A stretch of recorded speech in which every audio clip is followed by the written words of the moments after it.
কৃতজ্ঞতা প্রকাশ করি আলহামদুলিল্লাহ। অতঃপর দরুদ এবং সালাত বর্ষিত হোক পৃথিবীর মহামানব নবিকুলের শিরোমণি, পৃথিবীর রহমত, যিনি সর্বশেষ চূড়ান্ত নবী এবং রাসূল, তার প্রতি আমরা সংক্ষিপ্ত দরুদ পাঠ করি। আল্লাহুম্মা সাল্লি আলাইহি আল্লাহুম্মা বারিক আলাইহি। আজকে জুমার আলোচ্য বিষয় সিয়াম ও কোরআন। আল্লাহর নিকট শাফাআত করবেন প্রথম স্টেপ। দ্বিতীয় অধ্যায় সাওম হলো জান্নাতে প্রবেশের মাধ্যম। তৃতীয় আলোচনা সায়েমকারীর জন্য আল্লাহ স্পেশাল দরজা রেডি করে রেখে দিয়েছেন। চতুর্থ বিবরণ হবে সিয়াম এবং সালাত এমন এক ব্যক্তি, এমন এক ইবাদত, সিয়াম এবং সালাত এমন এক ইবাদত যা শহীদ এবং সিদ্দিকদের সাথে কিয়ামতের দিন থাকতে পারবে। পঞ্চম নাম্বার, সিয়াম এমন এক জিনিস আল্লাহ সুবহানাহু ওয়া তাআলা সকল দরজা দিয়ে প্রবেশ করার আহ্বান করবেন। এই কয়েকটি বিষয় আলোচনা করেই জুমার খুতবা শেষ করব। আল্লাহ সুবহানাহু ওয়া তাআলা যেন বিশেষ দয়া এবং রহমত দিয়ে এই অধমের মুখ থেকে তার ঐভিত্তিক কথাগুলা প্রচার করা এবং মানার তৌফিক দান করেন। এই জন্য একনিষ্ঠ চিত্তে একটু বলি আল্লাহুম্মা আমিন। কোরআন রমজান মাসে নাজিল, আর কোরআন এবং রমজান অঙ্গাঙ্গি ভাবে জড়িত। এক রমজান কোরআন দুটোই মূলত কোরআনে রমজানের কথা উল্লেখ করেছেন আল্লাহ, এবং রমজান মাসে আল্লাহ সুবহানাহু ওয়া তাআলা কোরআন নাজিল করেছেন। এই বিষয়ে আলোচনা বিগত হয়েছে। রাসূল সাল্লাল্লাহু আলাইহি ওয়াসাল্লাম বলছেন, আসসিয়ামু ওয়াল কোরআন ইয়াশফাআনি লিল আবদি ইয়াউমিল কিয়ামাতি ইয়াকুলু সিয়ামু আই রাব্বি মানা'তুহু আত-তা'আম والشهوات بالنهار فشفعين فيه ويقول القرآن منعته النوم بالليل فشفعني فيه قال فائو شفعان। আল্লাহর নবী সাল্লাল্লাহু আলাইহি ওয়াসাল্লাম বলছেন, সিয়াম ও কোরআন কিয়ামতের দিন, বিচারের দিন, কিয়ামতের দিন, পরকালের দিন আল্লাহ সুবহানাহু ওয়া তাআলার নিকট বান্দার জন্য সুপারিশ করবে। সিয়াম এবং কোরআন কিয়ামতের দিন অর্থাৎ বিচারের দিন আল্লাহ সুবহানাহু ওয়া তাআলার নিকটে সুপারিশ করবে। সিয়াম বলবে, হে আমার প্রতিপালক, আমি তাকে দিনের বেলায় খানা পিনা ও প্রবৃত্তি পরায়ণতা থেকে বিরত রেখেছিলাম।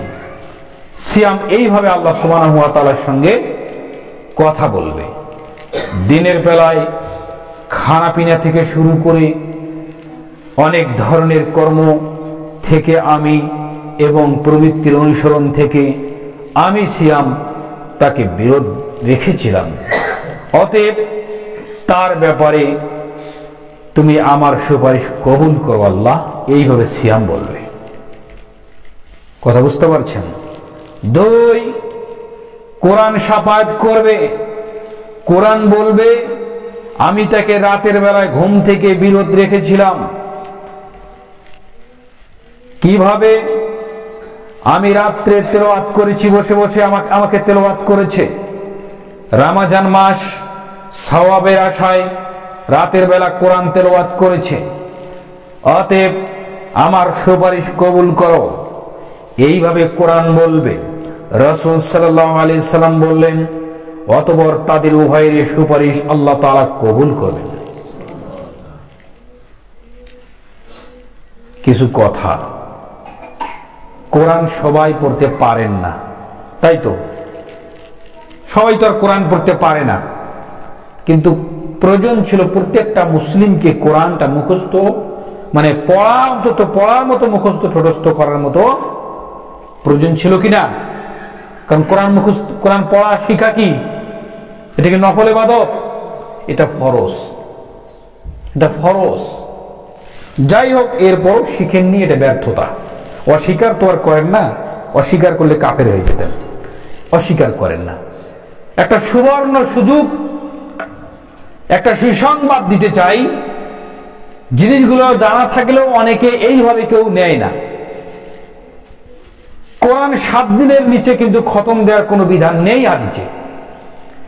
মানে আপনাকে খতম যদি করতে হয়, পুরো 30 পারা কোরআন খতম করতে হয়, তাহলে আপনার 7 দিন অন্তত সময় নিতে হবে, নিয়ে কোরআন খতম করতে হবে। তাহলে যারা 3 দিন 5 দিনে কোরআন খতম করে, এরা অপরাধ করছে, এরা বিদাতি। 7 দিনের নিচে কোরআন খতম করা যাবে না। আপনি যত স্পিরিটেই পড়ুন আর যত দিনেই পড়ুন, আপনার 7 দিনে লাগাতে হবে। এটা হিকমত আছে। যাই হোক, তাহলে 30 দিনে 428 ধরলাম, 4 বার আপনি কোরআন খতম করতে পারবেন যদি পড়তে জানেন, পড়তে পারেন ভালোভাবে।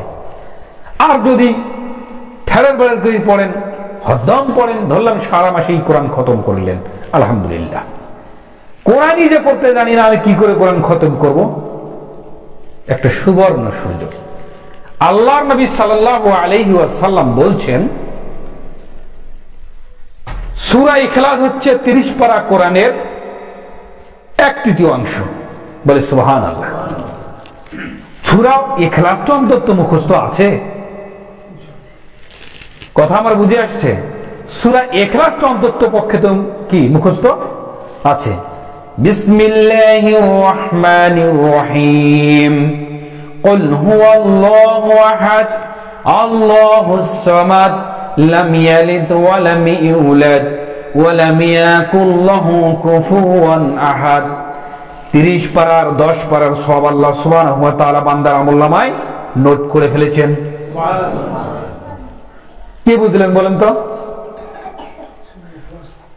সূরা ইখলাস যদি একবার কেউ পড়ে, একবার ঈমানের সাথে, তাহলে 10 পারা কোরআন দেখে এখন পর্যন্ত পড়া শেষ করেনি, অথচ তার আমলনামায়, তার ডায়েরিতে, তার যে মালিহাজুল কিতাব, তার যে কিতাবে লেখা হচ্ছে, তার আমলনামা দৈনিক দিন কিরামান কাতিমিন, সম্মানিত লেখকগণ লিখছেন, এখানে 10 পারার আমলনামা তার আমলনামায় লেখা অলরেডি হয়ে গিয়েছে।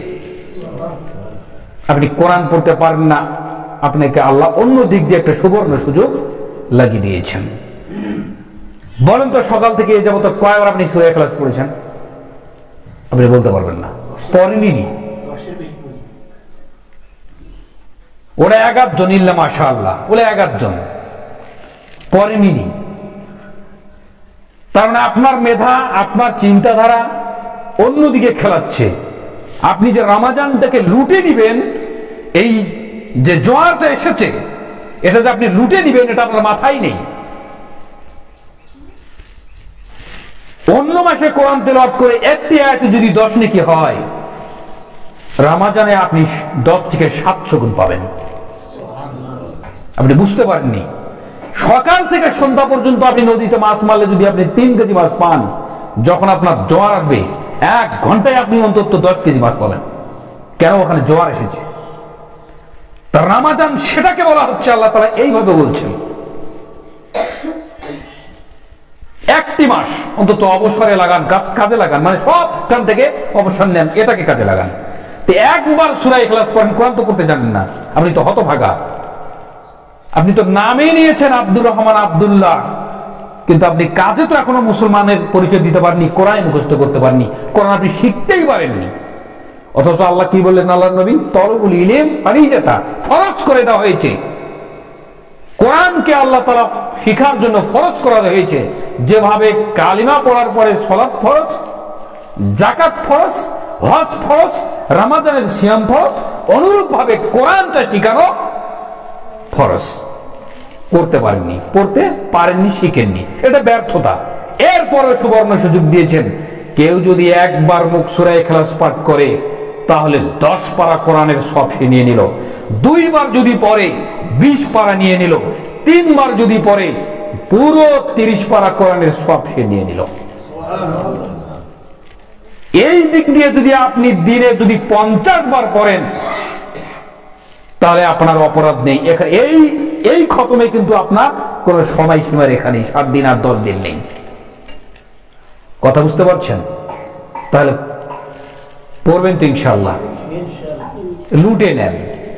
তাহলে কোরআন মুখস্থ এবং পড়া শেখার জন্য আপনাদেরকে দ্রুত গতিতে এগিয়ে আসবে। যেমন সূরা আল ইমরানে বলছে সারিউ, সারিউ শব্দটা এমন ভাবে মানে বলা হয়েছে, আল্লাহ তাআলা বলেছেন কোন সময় নেই, এখনই আপনাকে ঢুকতে হবে দ্রুত গতিতে। কোথায়? মাগফিরাতিন, আল্লাহর রহমতের দিকে। এইভাবে আল্লাহ সুবহানাহু ওয়া তাআলা বলছেন। তাহলে সিয়াম এবং কোরআন কিয়ামতের দিন আল্লাহর সঙ্গে কথা বলবে, বলে সুপারিশ করবে।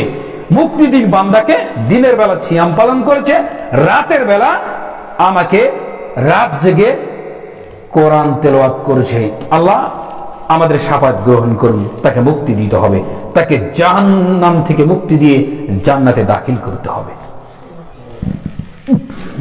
হাদিসটি এসেছে মিশকাতের 1963। এরপরে সাওম হলো জান্নাতে যাওয়ার মাধ্যম।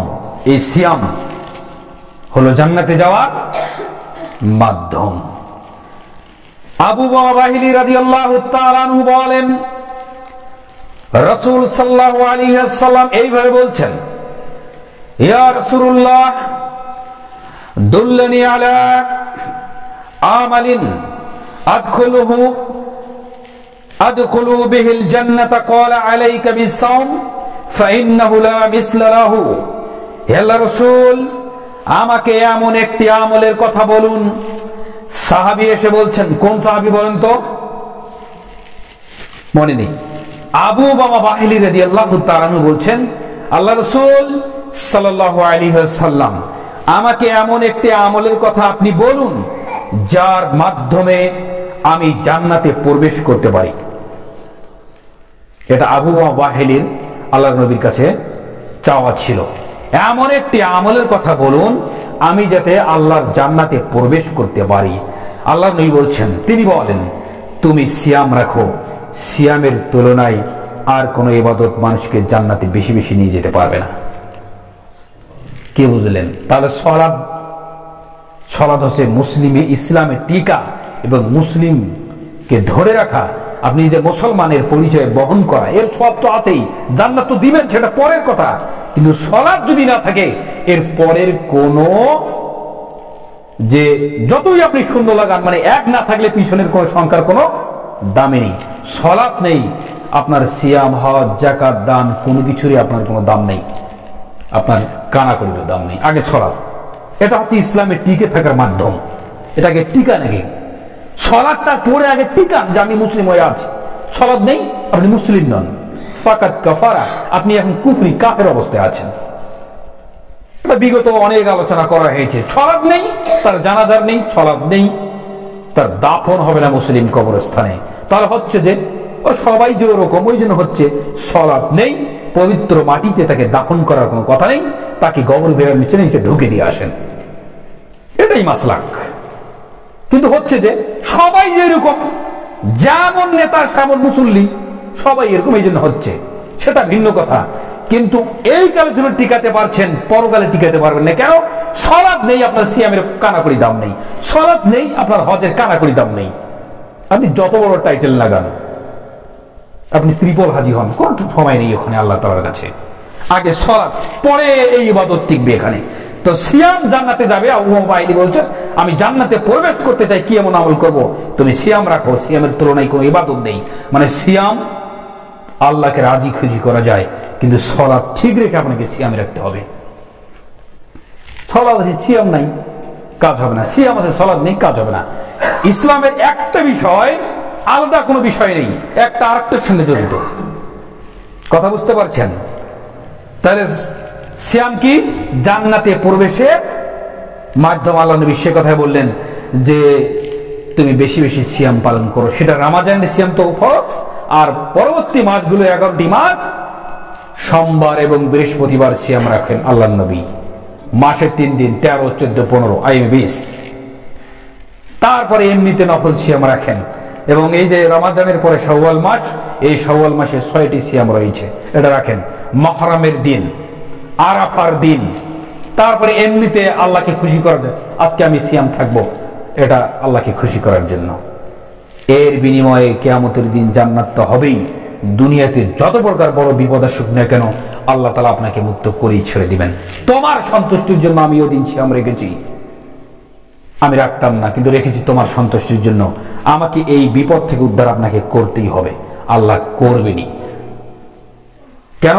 সন্তুষ্টিটা কার বলেন তো? আল্লাহর জন্য আপনি এই সিয়ামটা রেখেছেন। শুধু এটা তো ফরজ, এখানে রাখবে বাধ্য, আপনি রমজানে বাধ্য, আপনি রাখতে হবে। তা বাদে নফল সিয়াম। 3, সিয়াম যারা পালন করে, সায়েম ব্যক্তির জন্য স্পেশাল ভাবে আল্লাহ সুবহানাহু ওয়া তাআলা একটা দরজা রেডি করে রেখেছেন। এই দরজা দিয়ে অন্য কোনো মানুষ আর ঢুকতে পারবে না। যদি সবাই ঢুকতে চায় তাহলে সব ইবাদত তার মাঝে বিদ্যমান থাকতে হবে। কথা বুঝে আসছেন? রাসূল সাল্লাল্লাহু আলাইহি সাল্লাম বলছেন ফিল জান্নাতি সামানিয়াতু আবওয়াবিন ফিহা বাবুন। বাবুন মানে দরজা। বাবুন ইউসাম্মার রব সাম্মার রায়ান লা ইয়াদখুলুহু ইল্লা সিয়াম। আল্লাহর নবী সাল্লাল্লাহু আলাইহি সাল্লাম বলছেন জান্নাতের মধ্যে 8টি দরজা রয়েছে। জান্নাত 8টি, আমরা এই কথা নয়, জান্নাত 1টি। জান্নাত কয়টি? জান্নাত শব্দতে 1টি, স্তর শত শত জান্নাতের, কিন্তু দরজা কয়টি? 8টি। জান্নাতের দরজা 8টি। একটি জান্নাত, দরজা কয়টি? 8টি। যেদিন জাগবেন সেদিন বুঝবেন 8টি দরজা রয়েছে। তার একটি দরজার নাম হচ্ছে রায়ান। আল্লাহ নবী এই কথা বলছেন, তার একটা দরজার নাম রায়ান। এখানে সিয়াম পালনকারী ব্যতীত আর কোন মানুষ ওই দিক দিয়ে ঢুকতে পারবে না। তাহলে তার মর্যাদাটাই ভিআইপি, তার মর্যাদাটা ভিআইপি, কেউ প্রবেশ করবে না। এর দ্বারা কেবল রমজানের সিয়ামেই শুধু নয়, আর যে নফল সিয়ামগুলো রয়েছে সেই সিয়ামগুলোকেই ধরা হয়েছে। তারপরে 4, হযরত আব্দুল্লাহ বিন মুররা আল জোহানি রাদিয়াল্লাহু তাআলা আনহু বলেন রাসূল সাল্লাল্লাহু আলাইহি ওয়াসাল্লাম কি বলছেন শুনেন। রাসূল সাল্লাল্লাহু আলাইহি ওয়াসাল্লামের নিকটে এসে এক ব্যক্তি বলল। কে বলল? হযরত আমর বিন মুররা আল জোহানি রাদিয়াল্লাহু তাআলা আনহু এসে বলল। কি বলল? জাআ রাজুলুন ইলা নবী সাল্লাল্লাহু আলাইহি ওয়াসাল্লাম ফাকাল ইয়া রাসূলুল্লাহ আরাইতা ইন শাহিদ আন লা ইলাহা ইল্লাল্লাহ লা ইলাহা ইল্লাল্লাহ ওয়া আন্নাকা রাসূলুল্লাহ ওয়া আন্না রাসূলুল্লাহ ওয়া সাল্লাইতু আস-সালাত আল-খামসিন ওয়া দাইতু আজ-যাকাত ওয়া সুমতু ওয়া রমাদান ওয়া কুনতুহু ফামিম্মান আনা। এরপর আল্লাহ নবী বলেছেন ক্বালা সিদ্দিকিন ওয়া শুহাদা। আল্লাহর নবীকে বলছেন জৈনুক সাহাবী, আল্লাহ রাসূল, আমি যদি কালেমা শাহাদাত পাঠ করি অর্থাৎ ইসলাম গ্রহণ করি, তাহলে ইসলাম গ্রহণ করার আগে মনে হচ্ছে আমি যদি কালেমা শাহাদাত পাঠ করি, এই কথা বলছে সাহাবী, আমি যদি কালেমা শাহাদাত পাঠ করি, দৈনিক 5 ওয়াক্ত সালাত আমি আদায় করি, আমার উপর যাকাত ফরজ থাকলে আমি যাকাত প্রদান করি। ব্যক্তি বলছেন, কে বলছেন এতক্ষণে কথা?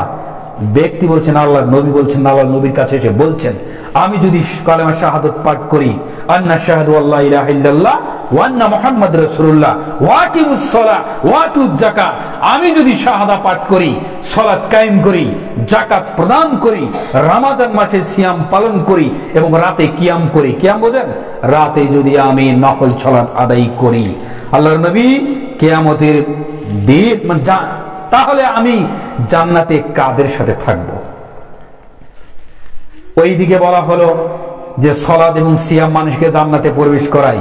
এইখানে ব্যক্তি বলছে, আমি যদি শাহাদা পাঠ করি, সিয়াম পালন করি, যাকাত প্রদান করি, সিয়াম পালন করি, তাহলে আমি জান্নাতে কাদের সাথে থাকব?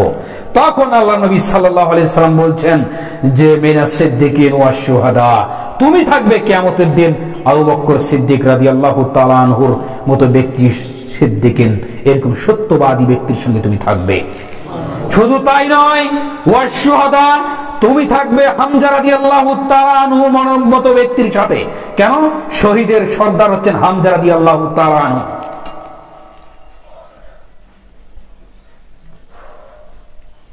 তো বলেন তো শাহাদা কিভাবে দিচ্ছেন? তো যে শাহাদা দিচ্ছেন ও শাহাদায় সালাত নেই কেন? যে শাহাদা দিচ্ছেন, যে কালেমা পড়ছেন, ওই কালেমায় আপনার সালাত নেই কেন? যে কালেমা পড়ছেন ওই কালেমায় আপনার যাকাত নেই কেন? ধান তো ঠিকই 100 বস্তা মারছেন, 200 বস্তা মারছেন, 500 বস্তা মারছেন, 30 মণ 40 মণ মারছেন, কিন্তু কলা কৌশলে তো সাইড কাটছেন। এখানে সাইড কাটা যায়, কেমন দিন কাটতে পারবেন? এটা কি আপনাদের মনে বলে? যদি বলে করেন, সমস্যা নেই। সিয়াম পালন করার কথা বলা হলো রমজান মাসে।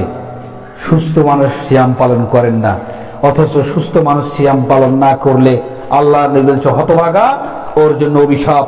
ও নিজের পাপকে মিটিয়ে নিতে পারলো না। মান সামা রমাজান ঈমানান ওয়া ইহতিসাবান গুফিরা লাহু, রমাজান পেল, নিজের পাপকে মুক্ত করে নিষ্পাপ হতে পারলো না, সে ব্যক্তি হতভাগা, সে জান্নাত ইনকাম করতে পারলো না, সে জাহান্নামে চলে গেল। একটুতেই সিয়াম থাকে না, সকাল সাহারিতে খাবে, এই তো মাগরিবের সময় ইফতার করবে আল্লাহর সন্তুষ্টির জন্য, এতটুকু। আমি আর একটা ব্যক্তির কথা উল্লেখ করি, নাম বলতেছি না, বললে খারাপ নিজেকেও লাগবে আর কি।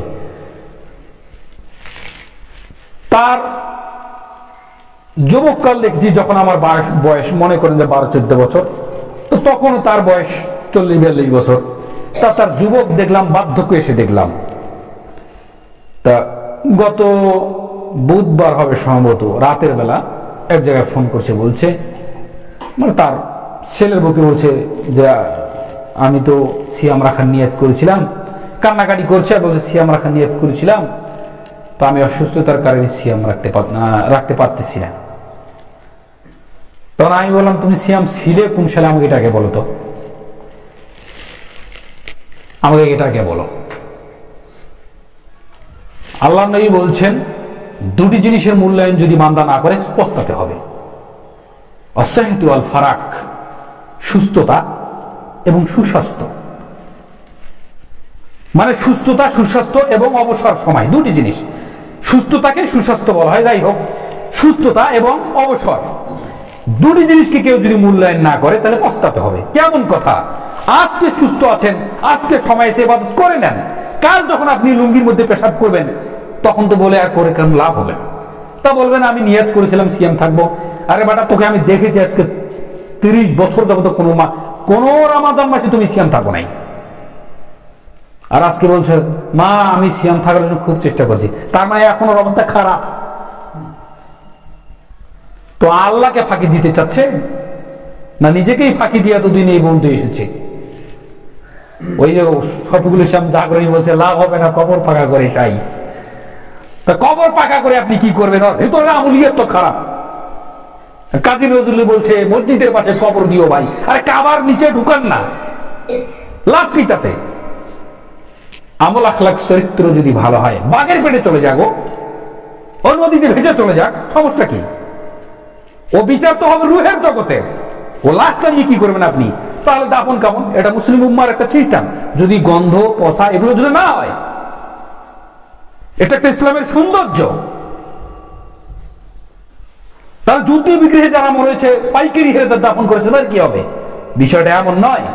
মানুষের আমল আখলাকের উপর কিয়ামতের দিন রুহের জগতে বিচার ফয়সালা হবে। খবরদার, আজকে সুস্থ আছেন, আজকে কাজে লাগান, আজকে তারাবি পড়েন। তারাবি না পড়েন, রাত 2টায় উঠে সালাতে দাঁড়িয়ে কাঁদেন আল্লাহর কাছে, আল্লাহ ক্ষমা করে দিবেন।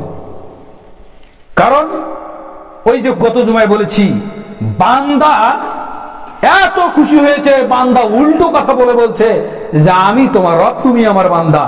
এই কথা এত বড় খুশি হয়েছে, বান্দা ভুল করে ফেলেছে। আল্লাহকে বলছে বান্দা নিজেকে রব দাবি করেছে। কিসের চোটে বলেন তো? খুশির চোটে। তারপরও আল্লাহ রাগান্বিত হন নাই। কেন? আল্লাহ বলছে তুমি যেভাবে খুশি হয়েছো ওই রকম নয়, তার চেয়েও 1000 কোটি গুণ বেশি আমি আল্লাহ খুশি হই বান্দার উপরে যখন সে তওবা করে আমার দরবারে হাজির হয়। তো করেন না, প্রশান্তি মিলবে তো। যার যে স্থানে আছেন সেখানে আপনি তওবা করে ফিরে আসেন না। পথ তো আপনি আসবেন, কিন্তু আপনি আসবেন না বিষয়টা এমন নয়, কিন্তু যখন আপনি চলতে পারবেন না তখন আপনি আসবেন। আর বিচারের দিন, কিয়ামতের দিন আল্লাহর ছায়া ছাড়া আর কোনো ছায়া নেই। আজকে আপনি গাছের নিচে যাচ্ছেন, ঘরের নিচে যাচ্ছেন, ছায়া খুঁজে নিয়ে আপনি আশ্রয় নিচ্ছেন। কিয়ামতের দিনে তো গাছপালা ঘর বাড়ি নেই। যেদিন বিচারের ময়দান হবে সেদিন তো সূর্য আসবে কত 1 মাইল উপরে। সেদিন তো মানুষের মগজ টকবক টকবক করে গলে পড়বে ঘাম।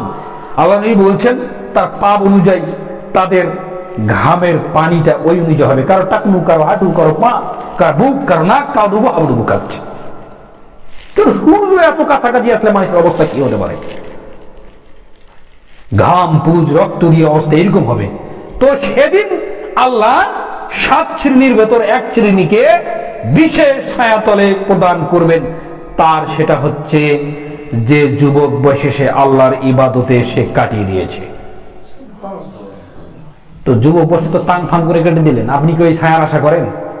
আর শেষ বয়সে এসে যখন আপনি অচল, যখন আপনি সূরা কেরাত কিছুই করতে পারবেন না, দাঁড়িয়ে চলাচলি করতে পারবেন না, তখন এসে কান্দাকাটি করতেছেন। তো আল্লাহকে কি মনে করেন আপনি? আপনার মতো আপনার মামার বাড়ি, নানার বাড়ি, আমার বাবা, চাচা, ক্ষমা করে দেন দিচ্ছি। তাহলে এত বিধান আল্লাহ নাজিল করলেন কেন? অবাক কাণ্ড। হেদায়েত ঝুলে আছে, এটা আপনি ধরেন। তো হেদায়েত ঝুলে আছে, আপনি ধরেন না। আর এমন সময় আসছেন, সে সময় আপনি ফতুয়াবাজি করে বেড়াবেন। আপনাকে এটা কি করতে বলেছে? যদি আপনি যুবক কাল থেকে ইবাদত করতে করতে শেষ সময় আসেন, শেষের আমল আখলাক আপনার ভুল হোক, আপনি পড়তেই পারেননি, অনেক ইবাদত হয়নি, আল্লাহ ওদিকে তাকাবেনি না। কেন? বান্দা তো ওই সিলসিলায় চলে এসেছে, বান্দা অসুস্থ হয়েছে, করতে পারেনি। কিন্তু আসলাম কবুল হবেই না, তখন আপনি এসেছেন আল্লাহর কাছে কবুলিয়ত গ্রহণ নেওয়ার জন্য। মানুষকে মানুষের বাড়িতে পাইট খাটে আমি দেখেছি 50 থেকে 55 বছর বয়সে, এরপরে আর নিতে চায় না। বড় জোর 50-55 বছর হতে পারে, এরপরে আর ছোট নিতে চায় না। বস করলে কি করবে না করবে, এটা দুনিয়াতেই ঘটে। আপনাকে মানুষ পাইট নিতে চায় না, সব সময় ভালো শ্রমিক খোঁজে, স্ট্রং শক্তিশালী খোঁজে। মানুষ হয়ে মানুষ কেমন করেন না। আর যিনি আপনাকে সৃষ্টি করেছেন, আপনি শেষ সময় আসলেন, সেটা আল্লাহর কাছে হাজির হলেন। আপনি আগে থেকে আসেন, শেষ সময় যদি ত্রুটি হয় আল্লাহ ক্ষমা করে দিবেন ইনশাআল্লাহ। যাই হোক, এরপর আরেকটি হাদিস বলে আমি খুদ শেষ করে দেব। তাহলে কি জনিত ব্যক্তি কি বললেন? আল্লাহ রাসূল আমি কালেমা শাহাদাত পাঠ করবো, সালাত আদায় করবো, যাকাত প্রদান করবো, রমজানের সিয়াম পালন করবো, আমি কাদের মধ্যে গণ্য হব? শহীদ এবং সিদ্দিকিনদের মধ্যে তুমি জান্নাতে থাকবে। এই কথা আল্লাহ নবী সাল্লাল্লাহু আলাইহি সাল্লাম বললেন। সহিহ ইবনে হিব্বানে হাদিসটি এসেছে, সিয়াম ও কিয়াম 46 পৃষ্ঠায় হাদিসটি এভাবে নিয়ে এসেছেন আমির জামাত ডক্টর মোহাম্মদ আসাদুল্লাহ গালিব হাফিজাল্লাহু তাআলা। হযরত আবু হুরায়রা রাদিয়াল্লাহু তাআলা আনহু বলেন, রাসূল সাল্লাল্লাহু আলাইহি ওয়াসাল্লাম বলছেন, মান আনফাকা জাওজাইন মিন শাইইন মিনাল আশইয়াই ফি সাবিলিল্লাহি দুইয়া মিন আবওয়াবিল জান্নাতি। যে ব্যক্তি আল্লাহর রাস্তায় কোন বস্তু কোন জিনিস আল্লাহর রাস্তায় জোড়ায় জোড়ায় দান করে, কথাটা মনেন, এইখানে কিন্তু আমাদের কপালে 18 ভাঁজ পড়ে যাবে। আমাদের সম্পত্তি শেয়ার হয়ে যাচ্ছে মনে হচ্ছে, কিন্তু সম্পত্তি তো আপনার না, আপনাকে যিনি দিয়েছেন তিনি সম্পত্তির মালিক। তো যাই হোক, আল্লাহর নবী বলছেন কোন বান্দা যদি আল্লাহ রাস্তায় জোড়া দান করে উক্ত ব্যক্তি জান্নাতের সকল দরজা দিয়ে প্রবেশ করবে। দানের পাওয়ার খুব ব্যতিক্রম পাওয়ার। আর মাঝে মধ্যে বলি, দান হচ্ছে জান্নাত কেনার দলিল। ছলাদ আছে, সিয়াম আছে, এখন দান করেন, আপনার সাধ্য অনুযায়ী করেন, সব আপনি ঢেলে দিয়ে ফকির হবেন এটা আল্লাহ বলেননি, এটা আল্লাহ রাসূল বলেননি। আপনি করেন, আপনার সাধ্য অনুযায়ী করেন, তবে হাত চালু রাখতে হবে, চালু রাখতে হবে আপনাকে।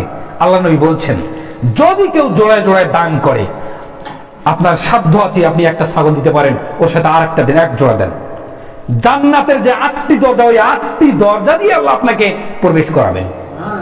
কিভাবে করবেন এটা আপনার চিন্তা, আপনি দেখেছেন?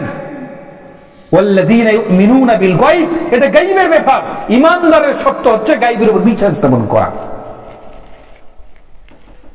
আল্লাহর নবী এক রাত্রিতে মিরাজ ভ্রমণ করে চলে আসলেন। কে কিভাবে আসলেন আপনাকে গবেষণা করতে বলছে? পৃথিবীর সময়কে আল্লাহ থমকে দিতে পারে, দিয়ে তাকে ভ্রমণ করে নিয়ে এসে রেখে দিয়েছেন। তো বলছে, আরে উমর, আবু বকর, তুমি জানো তোমাদের রাসূল নাকি কালকে রাত্রে মিরাজে গিয়েছে, আপনি বিশ্বাস করেন? আপনি যে কথাটা বললেন, এখন আবু বকর বলছেন, সিদ্দিকের লোকবটা কখন পেয়েছে এখন শুনেন। আপনি যে কথাটা বললেন, কাকে বলছেন? আবু সুফিয়ানকে বলছে। আপনি যে কথাটা বললেন, এই কথাটা কে বললো? আরে আপনার রসুল, তোমার রসুল বলছেন। ও তো রসুল স্বীকৃতি দেয় না, তখন ইসলাম গ্রহণ করেনি। তো বলছে তোমাদের রসুল বলছে গত রাতে নাকি মিরাজ ভ্রমণ করে এসেছে, মানে আল্লাহর কাছে গিয়েছে, জান্নাত জাহান্নাম পরিদর্শন করে এসেছে, সব কিছু কথা গ্রহণ করে এসেছে। তো এটা কি বিশ্বাসজনক কথা? একদিনে সপ্তম আসমানে দিয়ে এই ঘটনা করে আবার ফিরিয়েছে, ওইখানেই আছে। কে বললো? বলছেন তোমাদের রসুল বলছে। তুমি কি সত্য বলছো? আরে সত্য বলছে, আমি শুনে আসলাম, তুমি যাও। যদি আমার রসুল বলে থাকে যে ভ্রমণ করেছে, ওটাই চূড়ান্ত সত্য, আল্লাহ তাকে নিয়ে গিয়ে ভ্রমণ করে এনেছেন। ঈমানদারদের বৈশিষ্ট্য হচ্ছে ওয়াল্লাযীনা ইউমিনুনা বিল গায়ব ওয়া ক্বালু সামি'না ওয়া আতা'না, যা শুনেছে সেটাই সে বিশ্বাস করেছে। এটা হচ্ছে সিদ্দিকদের স্বভাব। এখান থেকে নাম পড়ে গেল আবু বকর সিদ্দিক, সত্যবাদীদের লিডার। কি বুঝলেন? তো আল্লাহ তো থমকে দিতে পারে। তো আল্লাহ একজনে দান করলে আপনাকে জান্নাতের 8টি দরজাতে প্রবেশ করবে, আপনাকে ব্যাখ্যা খুঁজতে হবে। ব্যাখ্যা আপনার খোঁজার দায়িত্ব নয়, আপনি জান্নাতে ঢোকার দরকার 8টা দরজা দিয়ে। তার একটা বনি ইসরায়েলের ঘটনা বলি। মুসা আলাইহিস সালামকে যখন জুলেখা বলছে, জুলেখাই তাদের নাম জানেন, মুসা আলাইহিস সালাম না, ইউসুফ আলাইহিস সালাম, ইউসুফ আলাইহিস সালামকে যখন ওই বেয়াদব মহিলা, ওই চরিত্রহীন মহিলা তাকে তার রাজপ্রাসাদে নিয়ে গেল, নিয়ে যে বলছেন, ইউসুফ তোমার সৌন্দর্যে আমি আকৃষ্ট, তোমার ব্যাপারে আমি দুর্বল, অতএব তুমি আমার সঙ্গে জেনায় লিপ্ত হও। কাকে বলছে? ইউসুফকে বলছে। নবীর জগতে মুহাম্মদ সাল্লাল্লাহু আলাইহি ওয়াসাল্লাম ব্যতীত, নবীদের জগতে মুহাম্মদ সাল্লাল্লাহু আলাইহি ওয়াসাল্লাম ব্যতীত, মানে আল্লাহর নবী, আমাদের নবী বাদ দিয়ে যত নবী রাসূল এসেছে, ইউসুফের মতো সৌন্দর্য নবী আর কেউ ছিল না। ব্যতিক্রমিক নবী। ইউসুফের প্রতি গোটা শহরের মহিলারা আকৃষ্ট, যেদিকে যায় মহা বিপদ। এত সৌন্দর্য করে আল্লাহ তাআলা তাকে সৃষ্টি করেছেন। তো জুলেখা বলছে, আপনার সৌন্দর্যে আমি আকৃষ্ট, আপনাকে এখন আমার সঙ্গে জেনা করতে হবে। ওই জুলেখাই কিন্তু ইউসুফকে লালন পালন করছে ছোট থেকে, বয়সও কিন্তু জুলেখা বড়, তবুও থাকতে পারেনি। তখন ইউসুফ বলছেন, আরে বলেন কি, আপনি আমার মুনিব আর আমি আল্লাহর বান্দা, আল্লাহ আমাকে সৎপরায়ণতা নিয়েই সৃষ্টি করেছেন, অতএব এই কাজ আমার দ্বারা সম্ভব নয়, এটা আমি করতে পারবো না। এই পর্যায়ে এক পর্যায়ে হুড়াহুড়ি। ইউসুফ বলছেন, মাহাজাল্লাহ, আমি আল্লাহকে ভয় করি, হে আল্লাহ তুমি আমাকে উদ্ধার করো। কি বুঝলেন? ঘটনা খুব জটিল, এত জটিল সে বাঁচার কোনো উপায় নেই। তখন ইউসুফ আলাইহিস সালাম পালাতে লাগলেন। একে একে 7টি দরজা বন্ধ, পর্যায়ক্রমে এক এক রাজপ্রাসাদের দরজা, হেভি হেভি দরজা থাকে, সাতটাই জলেখা বন্ধ করে ওকে নিয়ে এসেছে ভেতরে, পালাতে জানে না পারে, ওর সঙ্গে জানা করেই ছেড়ে দিবে। আর ইউসুফ বলছে, মাশাআল্লাহ, আমি আল্লাহকে ভয় করি, আল্লাহ তুমি আমাকে উদ্ধার করো। এই কথা বলে ইউসুফ আলাইহিস সালাম থই হরি করে মুখ ফিরিয়ে নিয়ে গেটের দিকে দৌড় মারছেন। পিছনে জামা ধরেছে টেনে, জামা ছিঁড়ে গেছে, ছিঁড়ে চলে গেছে, গেট অটোমেটিকলি খুলে গেছে একের পর একটা 4টা দরজা। এটা হচ্ছে আল্লাহ তাআলার সাহায্য। অটোমেটিকলি আল্লাহ খুলে দিয়েছেন এই 4টা হেভি দরজা দিয়ে, তার নবীকে বেছে নিয়ে লাস্টে যে তার মনি মানে জুলেখার স্বামী এসে সামনে, কি ব্যাপার, ঘটনা এরূপ কেন? ইউসুফ বলছেন যে আমাকে ভিতরে আপনার স্বামী, আপনার স্ত্রী নিয়ে গিয়েছিল। নারীরা যে পোল্ট্রি বাস, তার বাস্তব প্রমাণ দেখেন। বলছে, শোনেন, আপনার গোলাম আমার সঙ্গে জেনায় লিপ্ত হওয়ার জন্য আমার সঙ্গে ঝগড়া করেছে। কি বুঝলেন? পোল্ট্রি খেয়ে নিল। নারীর ফাঁদ বড়ই ফাঁদ। আল্লাহ নবী বলছে, ফাত্তাকুন নিসা ওয়াত্তাকুন দুনিয়া। আরে তোমরা নারী থেকে বেঁচে থাকো, নারী তোমাকে ফাঁসাবে, ঈমান মুক্ত মানে ঈমানকে শূন্য করে ছেড়ে দেবে। নারী এত বড় জাল। অনেক ঘটনা। ইউসুফ বলছেন যে আমার কোনো সাক্ষী পরায়ণতা নেই, কি করি, শর্টকাট বলছি, কি করি? তো ওই যে দোলনায় শিশুটি রয়েছে, জিজ্ঞাসা করেন মালিক অপরাধটা কার?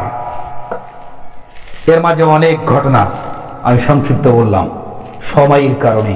তখন তার মনিব বলছে, বলো তো বাচ্চা, এখানে দোষটা কার?